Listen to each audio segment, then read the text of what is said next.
என்னால் முன்னாடி மாதிரி வேலை பார்க்கவே முடியலை. உடம்பெல்லாம் ரொம்ப வலியாக இருக்குது. இந்த வார்த்தையை நம்ம அப்பா அம்மா சொல்லும்போது நமக்கு ரொம்ப கஷ்டமாக இருக்குது. ஆனால் இதை ஒரு சாதாரண பேக் பெயின் அப்படின்னு விடக்கூடாது.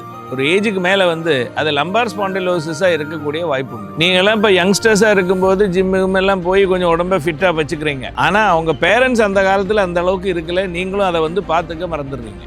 அவங்களுக்காக வாழாமல் அவங்க வாழ்க்கையே நம்மளுக்காக வேண்டி நிறைய சாக்ரிஃபைஸ் பண்ணியிருக்காங்க. ஆனால் ஏஜ் ஆக ஆக அவங்களுக்கு ஓவர் வெயிட்டு, போஸ்டரல் ப்ராப்ளம்ஸு, இந்த பெயின், இந்த மாதிரி நிறைய பிரச்சனைகள் வந்துடும். ஸோ இப்படியே இருந்துட்டு போனதுனால அந்த வெர்டிப்ரா எல்லாமே வீக் ஆகி இந்த டிஸ்க் எல்லாம் பல்ஜ் ஆகி அவங்களுக்கு லம்பார் ஸ்பாண்டிலோசிஸ் வர்றதுக்குள்ள வாய்ப்பு உண்டு. ஸோ இதை ப்ரிவென்ட் பண்ணுறதுக்கு நீங்கள் ஜிம்முக்கு போகிறது கூடவே அவங்களையும் கொஞ்சம் ஃபிசிக்கலி ஆக்டிவாக இருக்கிறதுக்கு கொஞ்சம் வாக்கிங், கொஞ்சம் எக்ஸசைசஸ், இல்லை ஈவன் உங்களோட ஜிம்முக்கு கூட கொண்டு போகிறது நல்லது தான். அதே மீறி ஒரு வேளை லம்பார் ஸ்பாண்டிலோசிஸே வந்துட்டா கூட அது ஃபுல்லாக ட்ரீட்டபிள் தான். அதுக்கு அவங்க டயட் அண்ட் லைஃப் ஸ்டைலை மாடிஃபை பண்ணி கொஞ்சம் கூட ஃபிசிக்கலி ஆக்டிவ் ஆகி ஸ்ட்ரென்த் ட்ரைனிங் எல்லாம் செஞ்சு ப்ராப்பர் ஆயுர்வேதிக் ட்ரீட்மெண்ட் எல்லாம் கூட எடுத்தாச்சுன்னு சொன்னால் இதை கம்ப்ளீட்டாக நம்ம நார்மல் ஆக்க முடியும்.